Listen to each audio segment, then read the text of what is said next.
இதில் வெங்காயம் வதக்கியிருக்கேன். அதுக்கப்புறமா வந்து காரத்துக்கு வந்து 2 பச்சை மிளகாய் போட்டிருக்கேன். அப்புறம் கொஞ்சம் அந்த கிரேவி பட்டாணி கிரேவி வந்து திக்காகிறதுக்காக இஞ்சி பருப்பு, அப்புறம் தேங்காய், அப்புறம் இப்போ தக்காளி நல்லா வதக்கிட்டு அதை போய் சேர்த்துக்கலாம். சேர்த்து அரைச்சிடலாம். உங்கள் காரத்துக்கு ஏற்ற மாதிரி பச்சை மிளகாய் போட்டுக்கோங்க. நான் வந்து எனக்கு காரம் எவ்வளோ தேவையோ அவ்வளோ போட்டிருக்கேன். இஞ்சி பூண்டு சின்னதாக நறுக்கி போட்டிருக்கேன். இதில் பட்டாணியை ஊற போட்டிருந்தேன். கொஞ்சமாக நம்ம நல்லா ஊறினதுனால வெந்திருக்கு. ஊறினதுனால சாஃப்டாக இருக்குது. இன்னும் கொஞ்சம் நேரம் வேக வச்சுக்கலாம்.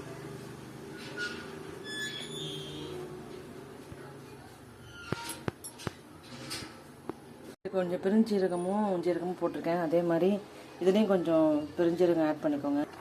அரைச்சதெல்லாம் இதில் கொதிக்குது. அதுக்கப்புறம் மஞ்சள் பொடி, கொஞ்சம் கொரியாண்டர் பவுடர், அதுக்கப்புறமா ரெட் சில்லி பவுடர், கொஞ்சமாக பச்சை மிளகாய் வர போட்டிருக்கோம். பார்த்து சேர்த்துக்கோங்க. உப்பு, அப்புறம் கரம் மசாலா இதெல்லாமே போட்டு ஆட் பண்ணியிருக்கேன். கொஞ்சம் நேரம் கொதிக்கிட்டு பச்சை வாசனை போட்டோம். இது சப்பாத்தி, தோசை, இட்லி, கொஞ்சமாக மேலே கொத்தமல்லி தூவிக்கோங்க. அதுக்கப்புறம் சாத்தில் கூட இந்த மாதிரி புலாவ், ஜீரா ரைஸு, புலாவ் ரைஸு, அதுக்கப்புறம் பிரியாணி ரைஸு, இதுக்கு எல்லாத்துக்குமே வந்து நம்ம தொட்டு சாப்பிட்லாம்.